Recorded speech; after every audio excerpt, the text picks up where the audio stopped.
Greetings, ladies and gentlemen, and welcome to today's edition of Tales from Outer Space, where I take stories from across the internet and read them for your entertainment. This particular story is called Inheritance, written by In Yellow Clad.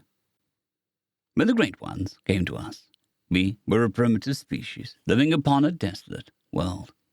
We knew not, at the time, that they came to our world by ships of steel and electricity, only that they came from the sky and began to process of rejuvenation. Our barren world, slowly but surely, transformed into one of lush green grasses, towering trees, and food enough for all. They came to us then, these beings of metal and circuit, and they taught us, shepherded us, and helped us grow. They never interfered more than they had to, and would watch on as we stumbled into conflicts amongst our own people. They only offered encouragements and hope that we would find peace eventually. Our species, the Skrill, soon came to revere them as gods, and they could only shake their heads at this, but they did not refute it. Not yet, at least. My people are a bipedal species, amphibian but with traces of reptilian in our genes. Like many species, we started out as primitive cave-dwelling creatures who had yet to encounter fire in a controlled manner. But as time passed, and with the assistance of our gods, we grew into a pre-industrial society. They helped us along in our own way, little hints and nudges in the right direction. But all of our discoveries were technically our own. Our hopes, our ambitions, all ours, watched over by the Great Ones. It was just as we encountered the Industrial Age that things changed. As one of our gods and caretakers looked to the sky, many fleeing our world, but the rest stayed, grouping together in major population centers. We were confused, and then frightened when they called for a mass exodus to the cities. We did not hesitate to carry out their will, for they had never acted in such a manner before, and we did not wish to incur their displeasure. Once all could be crammed into the cities, as we could reasonably manage, those Great Ones still amongst us raised their hands in prayer, reaching towards the sky and projecting their power. Great domes of light rose over our cities, and we watched as through the light we saw brighter stars in the sky, stars that shone brightly, only to flare out of existence. Falling stars began to rain down from the heavens, burning away before reaching our surface.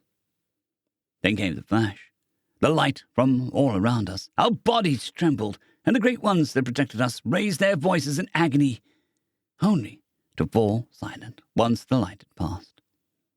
Those on the outskirts of the city spoke of all life simply ceasing and decaying outside the protective light of our protectors. Those Great Ones still with us fell to the ground, and a deathly silence fell over our world. But we had not been abandoned. Those that had fled to the sky returned to us, gathered up their fallen, and set about repairing our world. They did not speak about what had happened. Any inquiry was met with a firm but polite refusal and a change of subject. In time, we forgot all about it, as their fallen were turned into life and sent back into the populace. It took 5,000 years for us to realize that they were not gods, but machines that called themselves the cultivators. Though it gutted our religion for a time, we did not lash out in despair, did not cast them from our world. We simply asked them why they had never corrected us, and they responded with a simple thing. It was not our place to do so. We accepted this, though it still stung. They still, also, did not reveal their purpose on our world, and in our history they simply remained and continued to guide us. Another 1,000 years passed, and we took to the stars. We met other species who had been guided by machines the same as us. We found this to be fascinating. Well, there was no clear difference between our cultivators and theirs, only their methods. The more violence-prone had needed a more heavy-handed approach, for they would not accept the authority of the weak.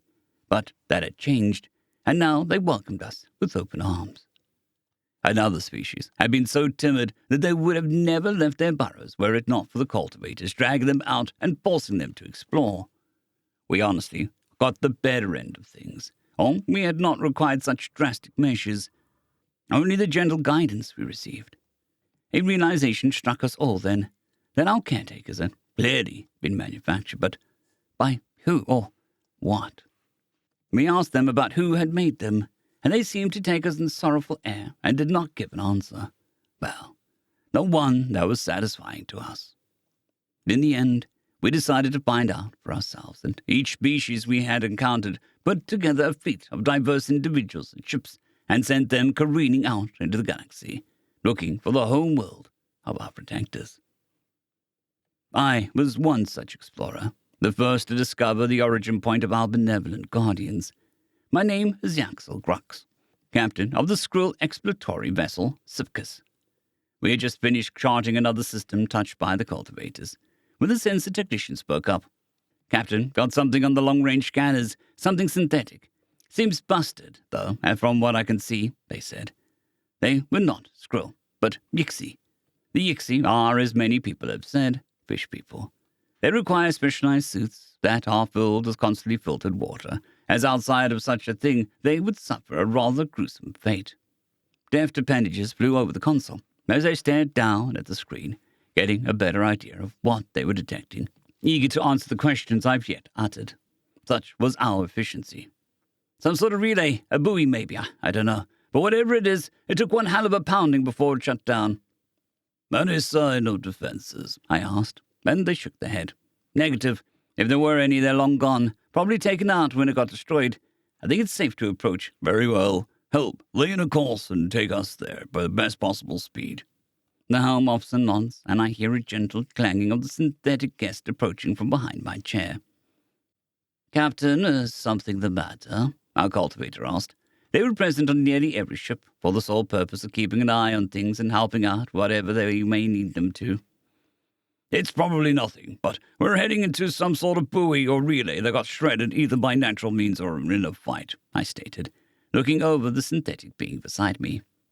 They were tall, gleaming white metal plating that was unnaturally flexible as it bent and twisted with their motions. Their head was a large flat disc bisected by a smaller portion where their eye was. A single green eye that blinked and shifted about as it took in its surroundings. It was a thin thing, thin and graceful, all of its many tools hidden away beneath its armored exterior. Any idea who might have made it? They asked. I shrugged and remembered their name. Diana, I believe. A strange name, not like any of ours. She had said that she was named after some goddess or something. They all were, based on their skill sets. No, not yet. We're going to find out, though. Diana nodded and slipped away. She was not subject to my authority unless there was an emergency, and there was no emergency at this time. It took about half a day to reach the shattered relay, and it was rather large. But our crews managed to locate some sort of data recorder and have it brought on board. When I went to see, I was struck by the sheer size of the thing. It was huge. It nearly didn't fit into cargo bay, and it was rather intimidating. It was, by our standards, 30 feet tall, 30 feet wide, and 30 feet long. A perfect black cube. It had no discernible features, utterly smooth and giving off a feeling of something unknowable. But when I stared at it long enough, the surface seemed to ripple and shift in a manner most disconcerting. So any idea how to access this thing? I asked my chief engineer, who was running all sorts of scans on it. Shook their head. No, Captain. I'm not finding any sort of access ports or control mechanisms. It's just this cube thing, they said, and were about to say more when Diana arrived. Oh, good. Maybe you can tell us what you see about this thing, I say, turning to face her, and noticed that she was just staring at the cube. Diana. She was silent, frozen stiff, before her eye blinked 3 times, shifting from green to yellow. Then she started to approach it. Her arms rose and hands outstretched towards the cube, which reacted to her approach. The solid liquid surface collected under her palm and then shot back into the cube, which shimmered and shifted as it began to shrink. The smaller it got, the less defined its shape was, till it faded entirely from view, leaving in its place a smaller, brighter cube that floated over the deck and covered in blinking lights with one small access port.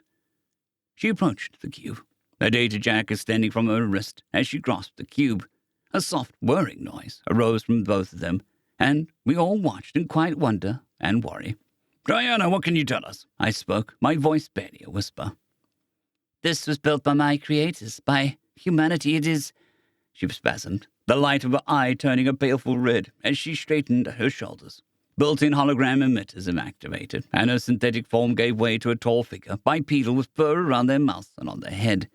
They looked old, and were clad in some kind of uniform, a damaged uniform at that. They were clearly wounded as they pressed a hand against their side. "All Alliance forces the enemy has pushed into the Cygnus in the right arms. The Empire, Republic, and Confederacy have been lost. All remaining forces are to converge on Sol immediately.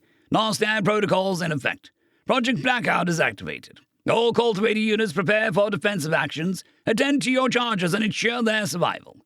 Guardian fleets on standby. This is it, people. May the gods see fit to grant our souls mercy for what we're about to do." The hologram snapped out of existence, and Diana slumped, disconnecting herself from the box. We rushed to her, and our calls and cries fell upon deaf audio receptors. But she was not dead. We could see as much as her eye flickered while she rebooted. When she came to, it was quite the experience. She sat up in a flash, spouting a flurry of zeros and ones before she spasmed and looked about to me. "Captain, I know where to go," she said. We left immediately, and I learned a little about the device we had brought on board. The large black cube was simply a defense mechanism for the data recorder, meant to withstand any attack, impact, or hostile and destructive environment. And Diana gave my home officer the coordinates for the home system of her creators. When asked why she hadn't before, she informed me that the records of the location had been deleted during the required update that was performed immediately before the cultivators had erected their shields to protect us all. It took weeks to reach the system, but when we arrived, our systems were bombarded with automated warnings to stay out. To flee for the system was not safe. But they were old warnings. Warnings we ignored. At least until we were targeted, locked by thousands, nay, millions of weapon systems. But they were old and had no operators to pull the trigger. Diana worked her magic, and after transmitting a somewhat long and convoluted code, the weapons powered down. Slowly, we entered the system, scanning the entire way. There were countless floating hulks, wrecks of massive warships, and smaller civilian vessels that had had the misfortune of getting caught in the crossfire, or had been weaponized to fight against the invaders. It had not ended well, but the humans had put up one hell of a fight. We even detected ships from several other species. They had clearly been battered and in need of desperate repair before they sailed into battle once more. The planets fared no better. One of the larger gas giants, a planet called Jupiter, had been reduced in size and mass significantly. Mars, as Diana named it, had been shattered, and we could detect deeply entrenched defensive lines upon the surface, protecting what appeared to be factories and fabrication yards, which had no doubt provided many supplies for the defenders. The asteroid belt was littered with mines, turret emplacements, and floating remains of countless ships. We, at last, came upon a sparkling blue-green jewel. Of all the worlds we had scanned in the system, it was the only one teeming with life. Diana informed us that the planet was quite hazardous to us, but that we could survive there, so long as we wore proper protection. We settled into orbit and prepared ourselves. If one was surprisingly quiet, you could swear that the voices of the long-lost humanity whispered in your ear. Scans commenced, finding a suitable landing site provided by Diana and preparing a team to go down. The planet was teeming with life, but we discovered that there were no transmissions of intelligent species, only the chatter of automated systems running as they always had. Though it was well against regulations and protocol, I decided that I would lead the exploratory team to the surface. I had to see this planet with my own eyes. The shuttle flight was tense, nervous, and excited. We had found the homeworld of a people who had lifted us from the muck of primitive existence, but had been lost. We wished to learn about them, to learn their secrets and remember them as best we could, so that they could never be forgotten. We landed just outside a tall structure in the middle of a grassy field, one tended to by robotic workers who kept the flowers in bloom and the grass cut short. Trees lined the path between the landing pad and the tower, a tower of graceful, swooping lines and seamless form. The air, thankfully, was not poisonous to us, and so we opened our suits to the crisp, clean air, but remained enclosed within so the gravity would not harm us. Even still, we all felt sluggish as we took our first steps out onto the planet known as Terra. Carefully we approached the tower, and when the door slid open with a gentle sigh, we stepped inside, only to find everything was spotless. A slim machine approached us, graceful and floating along by some means we could not detect with equipment or even our eyes. It was more human in appearance than Diana was, and its face flexed in a myriad of facial expressions cycled through, before it settled on one in particular. Surprised excitement. "Welcome, I am Solace, Artificial Administrator of the Terran Confederacy Repository, or TCR for short. It has been quite some time since we've had visitors. May I ask the reason for your visit today?" The machine spoke, much like Diana did, with a feminine tone of voice and even feminine features. I, being captain, stepped up. "We came to learn about the creators of the cultivators, who in turn gave us a chance to reach out to the stars," I said, a little worried we might be turned away. "Oh, my, you are one of the chosen species of Project Echo. It is wonderful to learn that your species has come this far, or rather, that several species have." Solace peered a bit more intently at each of us, studying us in turn. We could feel the slight tingle as she scanned us before her attention turned to Diana. "Cultivator Unit D82930132-A. Please report to reintegration for download and copy of all pertinent files regarding Project Echo." "Understood. Though, will I be allowed to return to my crew?" Diana asked, and Solace nodded. "Of course. You are their cultivator. We would not deprive them of you for longer than is needed." With that, Diana nodded and bowed to us, before slipping away, a hidden door opening in the wall through which she passed. "Now, please come with me. You have much to learn." Solace led us on a tour of the facility. It was brimming with the combined, if slightly watered-down histories of not only humanity, but other species that humanity had been allied with before their downfall. As it turned out, when humanity first left the bonds of their home system, they found the galaxy to be rather empty.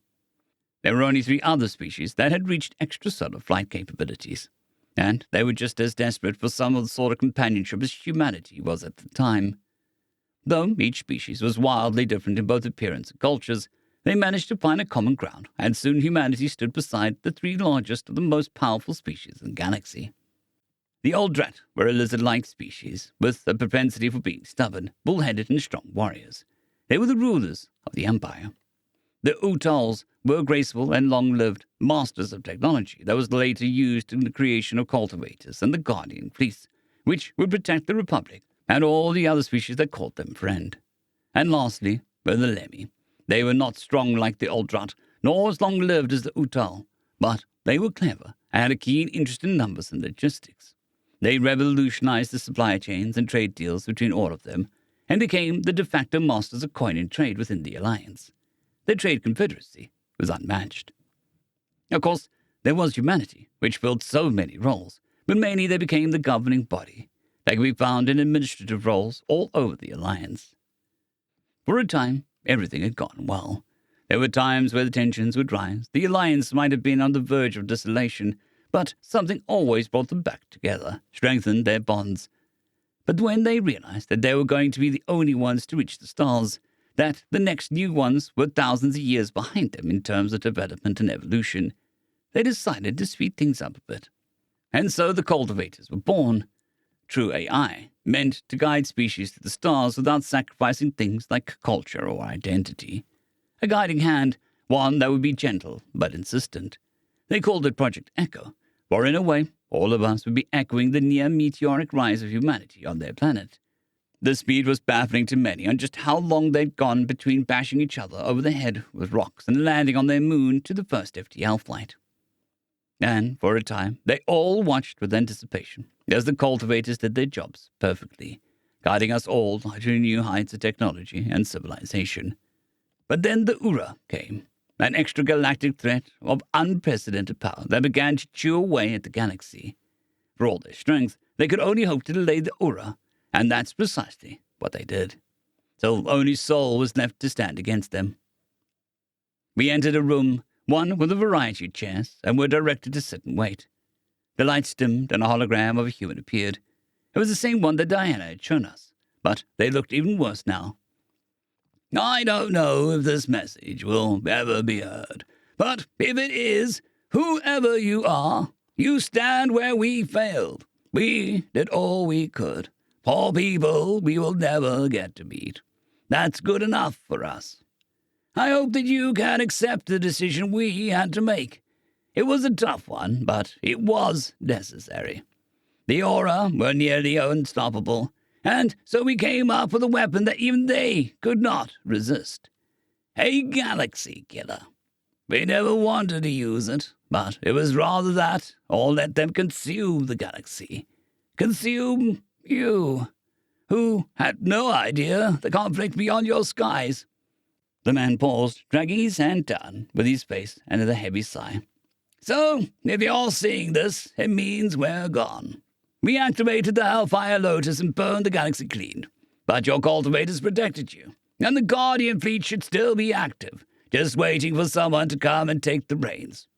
It also means that we wiped out every other living being in the galaxy. One last act of bloodshed, but one that was left you entire galaxy to grow into. I hope that you do, or you all do. It was our dream to see you rise from the worlds and join us in harmony, but, well, obviously, things didn't go exactly according to plan. That said, the cultivators are yours now. Use them wisely. Bring new friends to the stars. Seed this galaxy with fresh life. It's our gift to you, you blessed children. Consider it an inheritance. Oh, and also, we ask that you leave Sol the way it is, but feel free to visit whenever you like. Terra could use the company. That's it, I suppose. Good luck, Godspeed, and may you live longer and better than we ever did.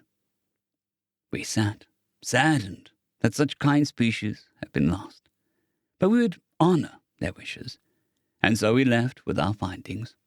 That was 1,000 years ago, and now we welcome the newest species to the galaxy. The cultivators worked their magic once more. We inherited a galaxy that had nearly been picked clean. We would make our forebearers proud and not let their gift go to waste. End of story.